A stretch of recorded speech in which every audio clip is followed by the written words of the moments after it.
1절부터 20절까지 말씀입니다.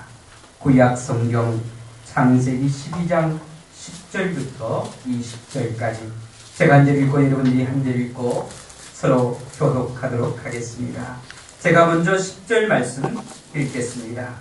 그 땅에 기근이 들었으므로 아브라함이 애굽에 거류하려고 거리로 내려갔으니 이는 그 땅에 기근이 심하였습니다.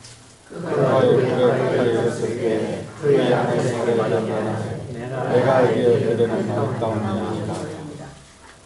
애굽 사람이 그대를 볼 때에 이르기를 이는 그의 아내라 하여 나는 죽이고 그대는 살리리니 그러나 그대를 낳았다오니이다. 그러면 내가 그대를 말미암아 전하고 내 목숨을 그대로 말미암아 살리리라. 아브라함이 애굽에 이르렀을 때에 애굽 사람들이 그 여인이 심히 아리다움을 보았고 바로의 목 앞에서 그를 보고 말 앞에서 칭찬함으로 그 여인을 바로의 궁으로 이끌어 들인지라.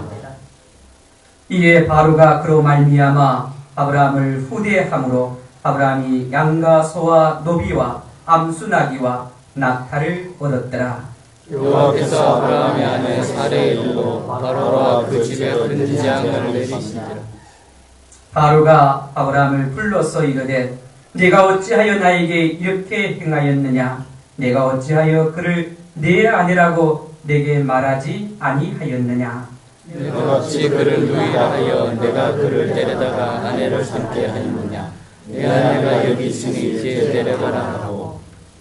바로가 사람들에게 그의 일을 명하며 그들이 그와 함께 그의 아내와 그의 모든 소유를 보내었더라. 아멘. 할렐루야. 하나님의 크신 은혜의 역사가 오늘 이 시간 우리 모두 위에 함께 하시기를 주님의 이름으로 축원합니다. 우리 3일 만에 또 일주일 만에 오래간만에 뵙는 분들도 계시는데요. 우리 앞뒤로 좌우로 주의 이름으로 환영합니다. 축복합니다. 그렇게 인사 나누겠습니다. 주의 이름으로 환영합니다.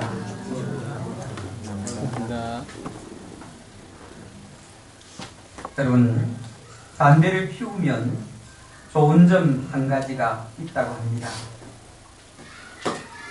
좋은 점이 무엇인가 하면 담배를 피우는 사람은 치매에 걸리지 않는다고 합니다. 그 이유가 뭘까요? 왜 치매에 걸리지 않을까요?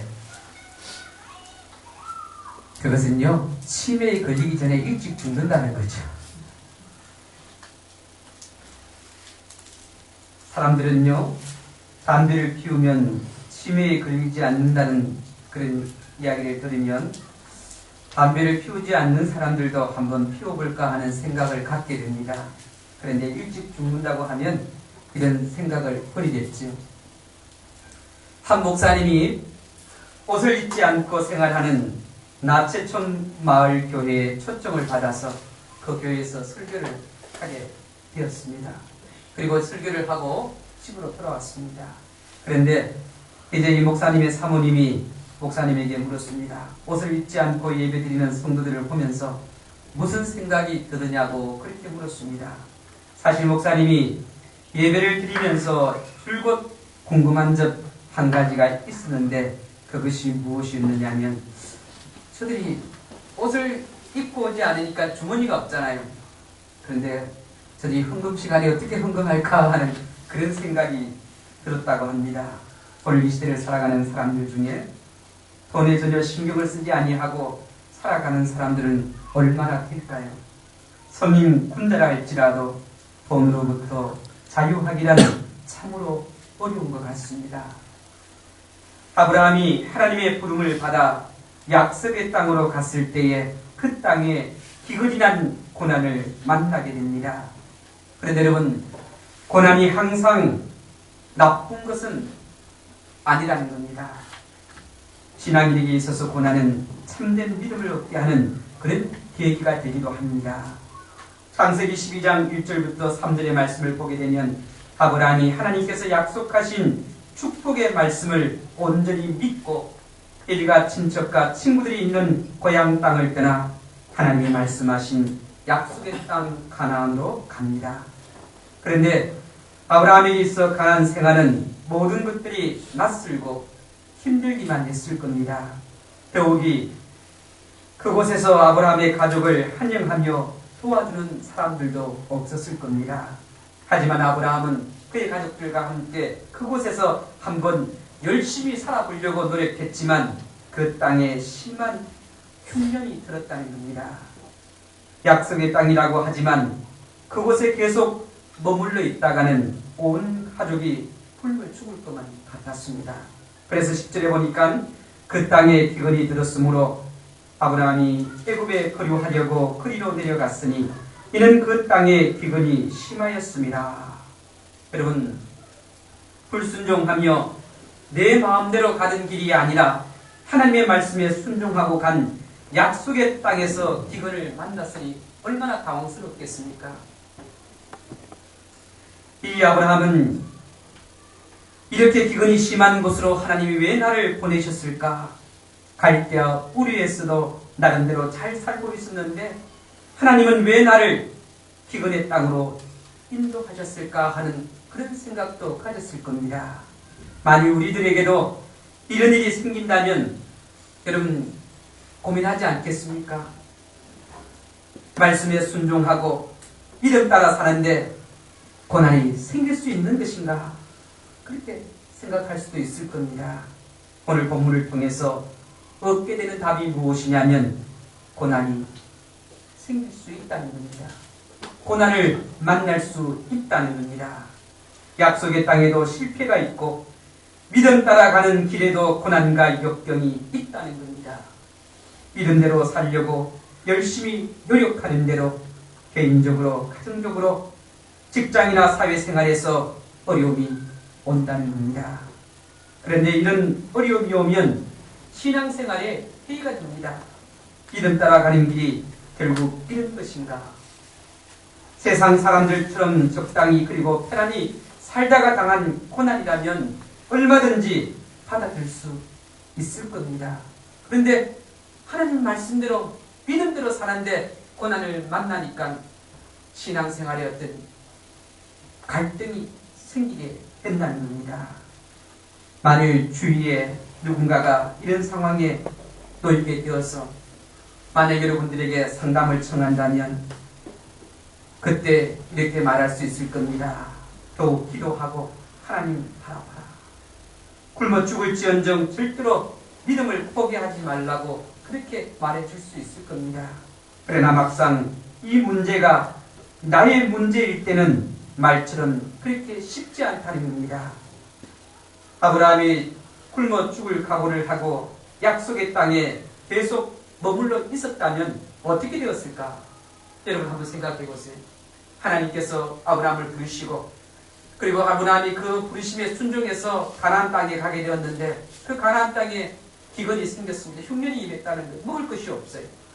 그렇다면 아브라함이 하나님의 말씀을 의지해서 그 약속의 땅에 계속 있었다면 어떻게 되었을까? 굶어 죽었을까? 아니면 하나님께서 살 길을 갖게 주셨을까?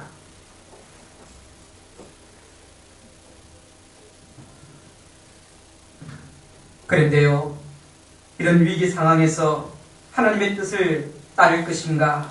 아니면 세상 방법을 찾을 것인가? 이것이 신앙과 비신앙의 갈림길입니다. 단지 고난을 피할 방법을 찾는 것은 인본주의입니다. 하지만 하나님의 뜻을 찾는 것이 바로 신본주의입니다. 다시 말하면 세상을 통해서 살 방법을 찾는 것은요, 인간 중심, 내 중심 방법이라는 거죠. 그러나 그런 고난이 와도 하나님을 바라보면서 하나님의 뜻을 순종하는 것이 바로 하나님 중심적인 믿음의 삶이라는 겁니다. 하나님의 사람들은 고난을 피할 방법을 찾기 전에 하나님의 뜻을 먼저 찾아야 됩니다. 하나님이 왜 이 기근의 땅으로 나를 인도하셨을까를 먼저 생각하고 이런 상황에서 내가 어떻게 해야 하는가를 말씀을 통해 찾아야 된다는 겁니다. 왜 하나님께서 내게 이런 고난을 주실까? 왜 이런 어려움을 만나게 하실까? 여러분 창세기 26장 2절을 보게 되면 하나님께서 흉년을 만난 이삭에게 하시는 말씀이 있습니다. 이 아브라함의 아들 이삭도 똑같은 흉년을 만나는데 그때 하나님께서 이삭에게 뭐라고 말씀하시냐면 애굽으로 내려가지 말고 내가 네게 지시하는 땅에 거주하라고 말씀합니다. 우리가 고난을 피할 방법이 생각이 났다고 해서 그것이 다 하나님이 주시는 지혜가 아니라는 거예요. 아, 이렇게 하면 되겠구나. 이것이 하나님이 내게 주시는 지혜인가? 여러분, 해결 방법이라고 해서 다 하나님이 주시는 지혜가 아닙니다. 또한 비슷하다고 해서 다 진짜가 아니라는 겁니다. 하나님의 백성은 하나님이 원치 않는 곳으로는 가지 말아야 합니다. 하지만 본문 10절을 보게 되면 아브라함은 애굽으로 내려갔으니 그렇게 말씀합니다. 여기서요, 애굽으로 내려갔다는 것은 단순히 이동했다는 뜻뿐만 아니라 세상을 향해 갔다는 겁니다. 여러분, 하나님께서 말씀하신 그 하나님의 방법, 하나님의 뜻에 순종하는 것이 아니라 세상의 방법을 통해서 세상을 향해 갔다는 거예요. 하나님이 원치 않는 그 애굽 땅으로 갔다는 겁니다. 그런데 우리가 기억해야 될 것은요, 그렇게 가게 되면 망하게 되어져 있다는 겁니다. 우리가 알아야 할 것은 믿음을 지키지 못하면 두려움이 찾아온다는 겁니다. 믿음이 약해지면 기근보다 훨씬 더 심각한 문제가 찾아오는데 그것이 무엇이냐면 두려움이라는 겁니다. 11절부터 13절의 말씀을 보게 되면 그가 애굽에 가까이 이르렀을 때에 그의 아내 사레가 말하되 내가 알기에 그대는 아름다운 여인이라 애굽 사람이 그를 볼 때에 이르기를 이는 그의 아내라 하여 나는 죽이고 그대는 살리니 원하건대 그대는 나의 누이라 하라. 그러면 내가 그대로 말미암아 안전하고 내 목숨이 그대로 말미암아 보존되리라 하니라. 여러분, 믿음이 있을 때는요, 만사가 다 좋게 보입니다.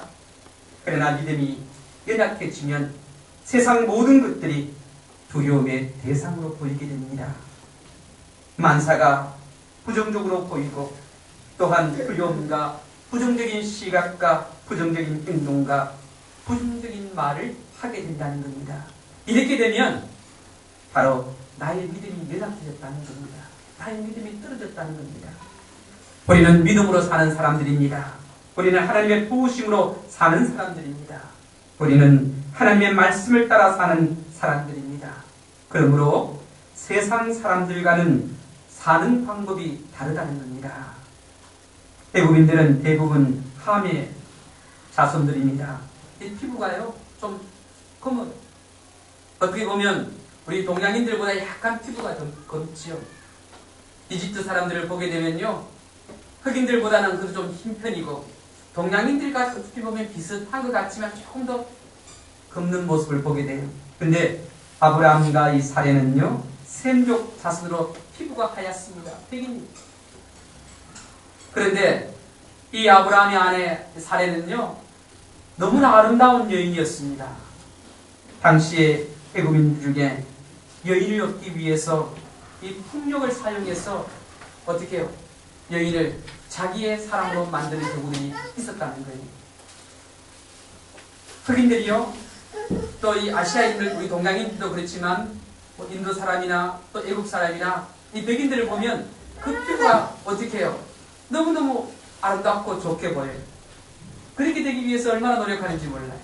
이 여자들이 특히 피부가 하얘지려고 얼마나 노력하는지 모릅니다. 그런데 이 아브라함의 아내를 보니까 피부가 하얀 백인이란 말이에요. 얼마나 아름답게 보였겠어요. 그 당시에는 애국 사람들 가운데 보면요, 이 중동 지역에는 그 집안에 결혼한 유부녀라 할지라도 그 여인이 아름다움이 결투를 신청해서 그 여자를 빼앗아 오게 돼요. 그런 일들이 종종 일어났다는 겁니다. 그것을 이 아브라함이 알고 있었다는 거예요. 그래서 아브라함은 두려움을 갖습니다. 애국 사람들이 내 아내를 보고 내 아내의 아름다움을 보고 나를 죽이지 않을까, 나를 죽이고 난 후에 어떻게 내 아내를 데려가지 않을까 하는 그런 두려움이 생겨서 애굽에 도착하기 전에 이 아브라함과 사레가 이제 입을 맞추게 됩니다. 이 말을 꾸미게 돼요. 거짓말을 하게 되었다는 겁니다. 그런데 여러분, 이런 거짓말로 아브라함의 두려움이 아브라함의 문제가 해결이 되었을까요? 거짓말을 하기 전에는 아무도 그의 아내를 빼앗으려고 하지 않았다는 겁니다. 하지만 거짓말이 문제가 되어서 진짜 문제가 생긴 겁니다. 잠언 29장 25절을 보게 되면 사람을 두려워하면 올무에 걸리게 되거니와 여호와를 의지하는 자는 안전하리라. 여러분, 사람을 자꾸 바라보게 되면 두려워할 수밖에 없어요. 사람을 의지하게 되면 두려워하는 마음이 생길 수밖에 없다는 겁니다. 왜? 그 사람보다, 의지하는 사람보다 더 강력한 사람이 나오면 어때요?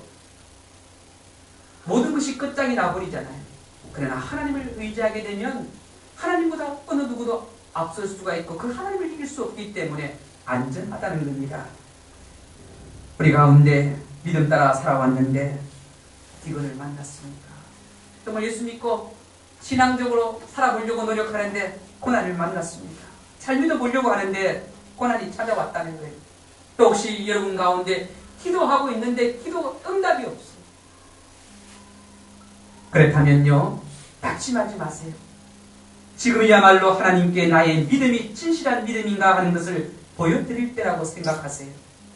내가 하나님 앞에 기도하는데 또 내가 믿음의 생활을 하고 신앙생활을 잘하고 있는데 그럼에도 불구하고 고난이 왔다면, 어려움이 왔다면, 기도의 응답이 없다면 그때가 더욱더 하나님 앞에 나의 믿음을 보일 수 있는 때라는 것을 기억하시라는 거예요. 포기하지 마시고 낙심하지 마시고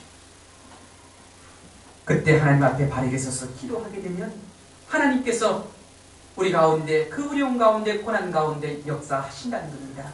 그러므로 고난 당할 때 믿음으로 든든하게 서 있어야만이 그 문제를 해결할 수 있다는 거예요. 그 고난을 해결할 수 있다는 거예요.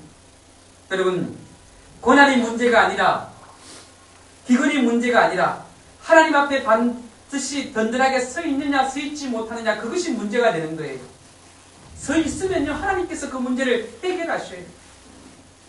서 있지 못하기 때문에, 세상으로 내려가기 때문에 그 문제를 해결할 수 없다는 겁니다. 인간의 잔꾀나 꼼수는 해결의 방법이 아닙니다. 사례가 아브라함과 결혼하기 전에는 이 아브라함의 이복 동생이 맞습니다. 그러나 지금은 자신의 아내입니다. 결혼하기 전에는 배다른 동생이었지만, 여동생이었지만 결혼했기 때문에 이제는 자기의 아내예요. 이것이 사실이고 이것이 진실이라는 겁니다. 그러나 애굽 땅으로 들어가기 전에 어떻게 해요? 말을 맞추고 거짓말을 하게 되는 모습을 보게 되죠.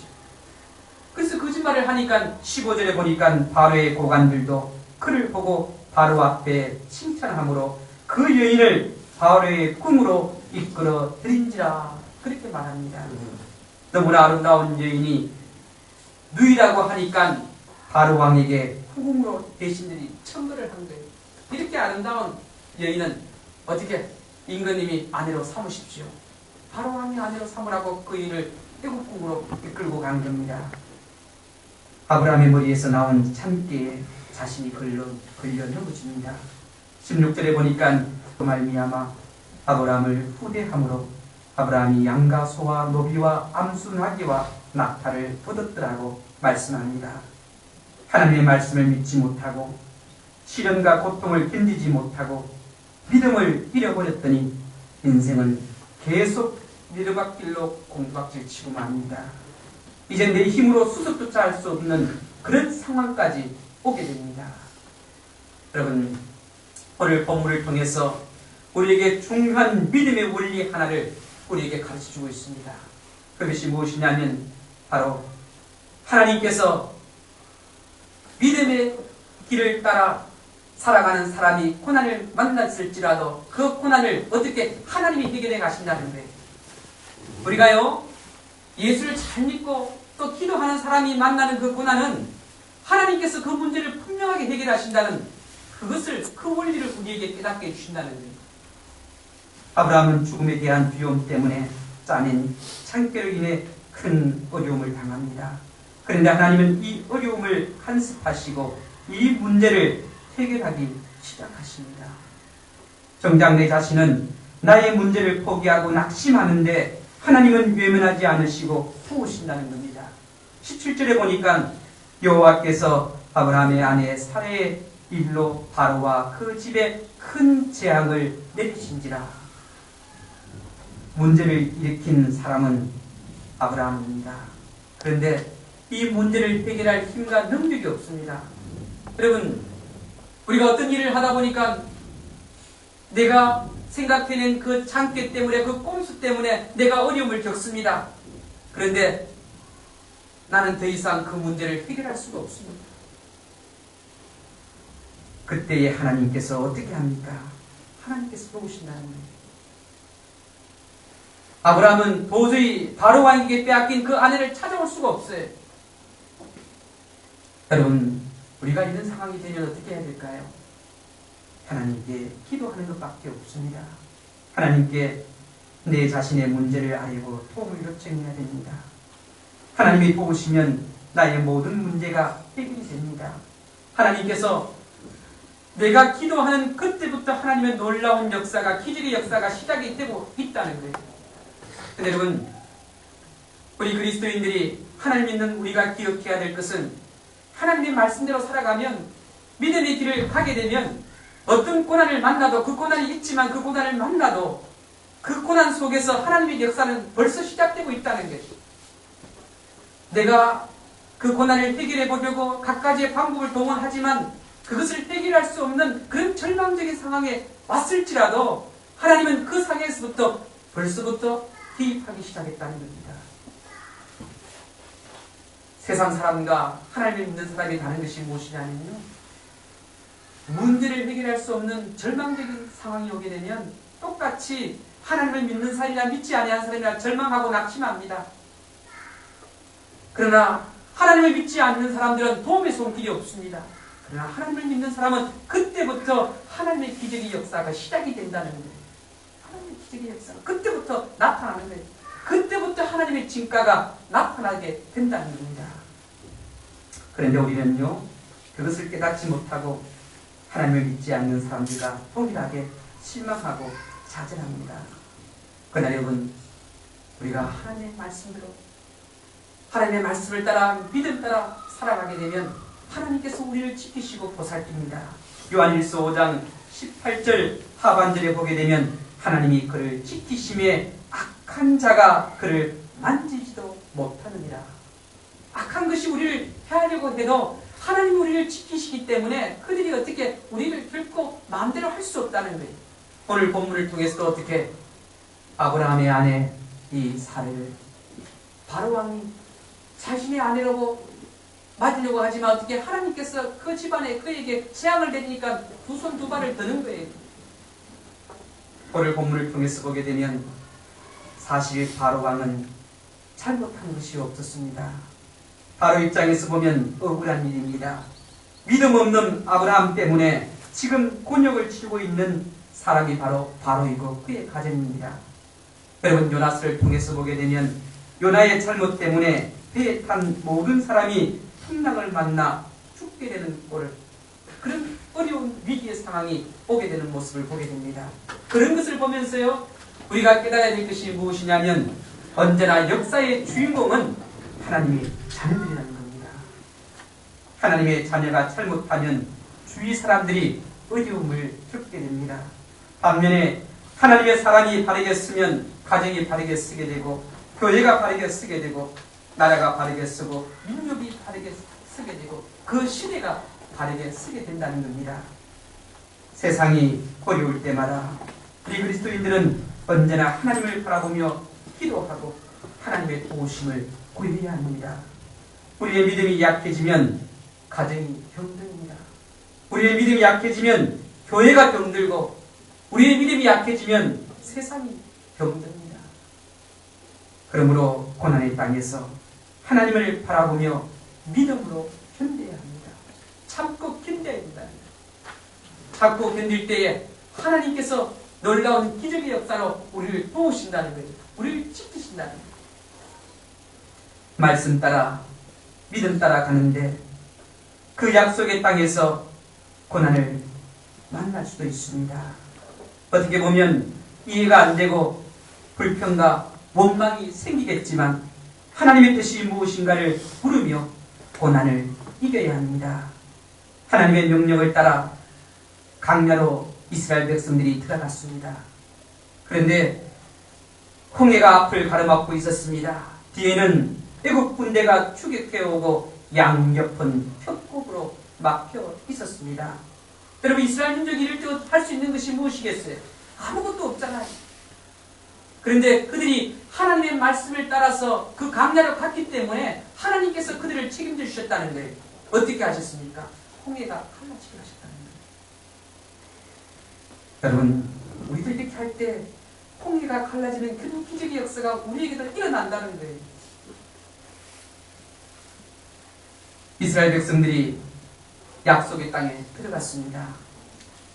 약속의 땅에 들어가니까 여리고 성이 얼마나 견고하게 서 있는지, 그리고 그 성 안에 가나안 족속들이 살고 있는 거예요. 저 성을 무너뜨려야만이 가나안 땅을 정복할 수가 있습니다. 어떻게 저 성을 무너뜨릴까? 하나님께서 들어가라고 했는데 하나님의 말씀을 따라 무작정 들어왔어요. 그리고 그들이 한 것이 무엇이었습니까? 하나님의 말씀대로 이 여리고 성을 돕니다. 그리고 하나님께서 말씀하는 대로 행하니까 그 견고했던 여리고 성이 무너지는 기적이 일어났다는 겁니다. 오늘 우리도 마찬가지입니다. 이 세상을 살아갈 때 우리 앞에 정말 여리고 성과 같은 견고한 성이 우리 앞에 서 있기에 우리가 어떻게 저 성을 무너뜨릴까, 어떻게 저 성으로 들어갈까, 그런 두려움, 그런 염려들이 생길 수 있습니다. 그런데요, 하나님의 말씀에 따라 행하면 그 견고한 성도 무너질 수 있다는 거예요. 그것을 우리가 보게 되고 체험하게 된다는 겁니다. 우리가 가는 길이 믿음의 길이라면 끝까지 믿고 가시길 바랍니다. 비건도 견디고 고난도 견디고 가난한 주민들의 그 차가운 눈길도 견뎌야 합니다. 왜 이렇게 해야 됩니까? 거기에는 하나님의 약속이 있기 때문에 그런 거예요. 하나님께서 약속이 있기 때문에. 하나님이 우리에게 어떤 약속? 우리가 성경을 통해서 하나님께서 우리에게 약속하신 그 아름다운 것들이, 그 복들이 우리를 기다리고 있기 때문에, 우리에게 주어지는 것이기 때문에 우리가 그 믿음의 말씀을 따라서 그 믿음의 가는 길, 또 그 땅에 어려움이 온다 하더라도 견뎌야 된다는 거예요. 그런데 우리는 견디지 못하고 하나님의 약속을 잃어버리게 됩니다. 하나님께서 우리에게 허락하신 그 아름다운 것들을 어떻게 우리가 가지지 못하게 된다는 거죠. 우리가 작은 장사나 사업을 해도 거짓과 진실 사이에서 갈등하게 됩니다. 그런데 이럴 때마다 신용과 진실 편에 서서 살기로 한 사업가가 있었습니다. 이분이요, 해방 후에 서울에 있는 한 은행에서 대출을 받아서 작은 규모의 사업을 하게 되었습니다. 이 사업을 좀 하다 보니까요, 6.25 한국전쟁이 일어났습니다. 한시바삐 피난을 떠나야 할 형편이었지만 또 피난을 가던 중에 자신이 빌린 돈을 은행에 갚아야 할 그런 길이 된 것을 알게 되었어요. 피난을 가는데 이제 은행에 예전에 빌렸던 그 돈을 갚아야 할 그 길이 된 거예요. 그래서 이 사람이요, 돈을 준비해서 은행으로 간 거예요. 전쟁이 나면 사람들은요, 돈이 될 만한 그런 것들을 챙겨서 떠나지요. 또 전쟁이 나면 이제 내가 돈을 갚지 않아도 되겠다 하는 그런 생각을 갖게 되죠. 그런데 그는 그렇게 생각하지 않았다는 거예요. 돈을 준비해서, 갚아야 할 돈을 준비해서 은행으로 갔더라고요.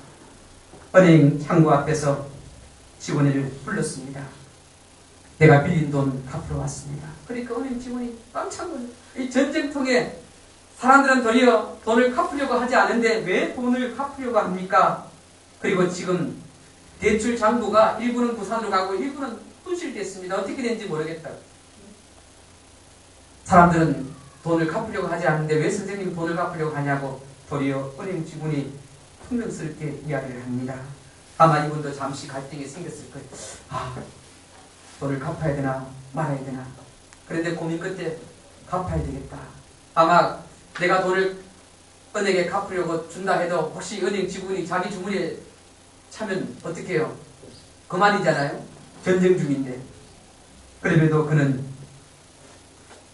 자신이 지켜야 할 약속이기 때문에, 신뢰이기 때문에 그렇게 했다는 겁니다. 그래서요, 이 은행 직원에게 돈을 갚으면서 당신 내가 돈을 갚았다는 그런 영수증을 써서 당신의 도장을 찍어달라. 그래서 은행 직원이 그렇게 영수증을 써서 자기 인감 도장을 찍어주었습니다. 그리고 이제 이분은요 남쪽으로 내려와서 이제 전쟁이 끝이 나고 그분의 가족들은 제주도에서 이제 군납을 하는 그런 사업을 했습니다. 근데 이제 군대에 납품을 하는데 무엇을 했냐면 생선을 이렇게 납품을 했어요. 근데 생선을 납품하는데 수요량이 점점점 갈수록 많아지는 거예요. 더 많은 고기가 필요했습니다. 그래서요 원양 것을 한 척 사야 되겠다 하는 생각을 갖게 되었습니다. 그런데 여러분 배를 살려고 하니까 돈이 없는 거예요. 그래서 생각한 것이 무엇이냐면 은행에 가서 대출을 받아야 되겠다 그런 생각을 하고 부산에 왔습니다. 부산에 은행에 들어가서 대출을 신청했는데 여러분 한번 생각해 보세요. 전쟁이 끝난 지 얼마 되지 않아서 무엇을 믿고 사람에게 돈을 빌려주겠느냐. 거절을 합니다. 그렇죠. 거절합니다. 이 사람도요 대출을 포기하고 이제 은행을 나서려고 하는데 문득 이런 생각이 들더래요. 어떤 생각이 들었냐면 자신이 이제 전쟁이 났을 때에 그때 돈을 은행에다 갚았는데 그 돈이 잘 갚았는지 서류상으로 잘 돼 있는지 확인을 해보고 싶은 거예요. 그래서 그때 받았던 영수증을 갖고 은행 창구에서 직원을 불러서 내가 예전에 전쟁이 시작되었을 때 이렇게 해서 돈을 갚았는데 이거 어떻게 됐냐고 봐달라고 했더니 이 은행 직원이 깜짝 놀라는 거예요. 그리고 뭐라고 이야기했느냐면요.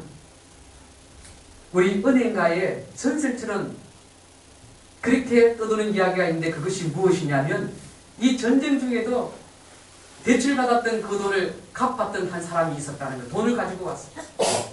다른 사람들은 다 그 돈을 띄워먹으려고 하고 안 갚지 않으려고 하는데 그 전쟁 중에도 돈을 갖고 온 그런 신뢰와 정직이 있는 그런 사람이 있었다는 이야기가 소문처럼 떠돌았다는 거예요. 근데 그 사람이 이 자리에 섰으니까 얼마나 놀랍겠어요. 이 영수증이 그 인생의 삶을 바꿔놓은 거예요. 그래서요 그를 은행장에게 데리고 갔어요. 은행장님 우리가 이야기하던 그 사람이 바로 오늘 제가 만났습니다. 이 사람입니다. 그랬더니 은행장이 당신처럼 정직하고 당신처럼 신실한 사람은 지금까지 보지 못했다. 당신 같은 사람을 믿지 못한다면 은행이 누구를 믿겠느냐고. 그래서 그가 원하는 대로 대출을 해준 거예요. 그래서요 이분은 은행에서 자금을 대출받고 또 은행의 신용을 얻어서 배를 사게 되었고 또 사업을 펼쳐갈 수 있었습니다. 근데 이분이 누구냐면 바로 유리를 세계 시장에 수출하고 있는 한국 유리의 설립자 최태섭 장로님입니다. 그런데 하나님을 믿기 때문에 어떤 상황에서도 정직하고 신실하게 하나님의 말씀대로 행했다는 거예요. 여러분 사람들은요 세상의 방법대로 기회가 주어지면 어떻게 그 기회를 모면하고 만약에 그것을 타서 어떻게 내 이득을 채우려고 하는데 그렇게 하지 않았다는 거예요. 이 최 장로님은요 하나님 앞에 정직하고 진실되게 쓰는 것이 성공하는 것이고 하나님의 복을 누리는 비결이라 하는 것을 알았다는 것이죠. 여러분 우리가 믿음 따라 살아갈 때에 고난은 어느 누구에도 다 오게 되어져 있습니다. 그러나 모든 고난에서는 하나님의 뜻이 있음을 믿라. 그러므로 고난을 만났을 때에 믿음을 잃고 세상을 향해 가지 말고 하나님을 붙여야 됩니다. 인내하면서 참고 견뎌야 합니다. 내가 인내하고 참고 견디는 그 순간에 그 시간 속에서는 하나님이 역사하고 계시는 거예요. 우리 눈에 보이지 않지만 하나님이 간섭하고 계시다는 거예요. 하나님께서 내 고난받는 거, 고통받는 거, 내가 인내하고 기도하는 것을 보고 계시기 때문에 우리가 견디기만 하면 하나님의 기적의 역사는 우리 눈으로 나타나게 되어져 있다는 겁니다. 이 아브라함의 문제를 하나님께서 해결해 주시잖아요. 아브라함이 해결할 수 없는 것을 하나님이 어떻게 하나님의 놀라운 능력의 역사로 해결해 줘요. 그래서 아브라함은요 아내도 찾고 그 바로왕이 받았던 그 모든 것도 갖고 떠나게 돼요. 여러분 고난 가운데 고난을 당하지만 그 고난 가운데도 여러분의 기도의 제목들이 있지 않습니까? 그 기도의 제목도 하나님이 응답하시고 또 하나님께서 여러분의 필요한 그 모든 것까지도 허락해 주신다는 겁니다. 여러분 어려움을 만나더라도 세상을 향해 내려가지 마시고 말씀 따라 믿음 따라 또 그 약속의 땅에서 머물면서 하나님을 바라보고 하나님 앞에 간절하게 인내하며 기도하는 우리 모든 성도들이 되시길 주의 이름으로 축원합니다. 기도하겠습니다. 하나님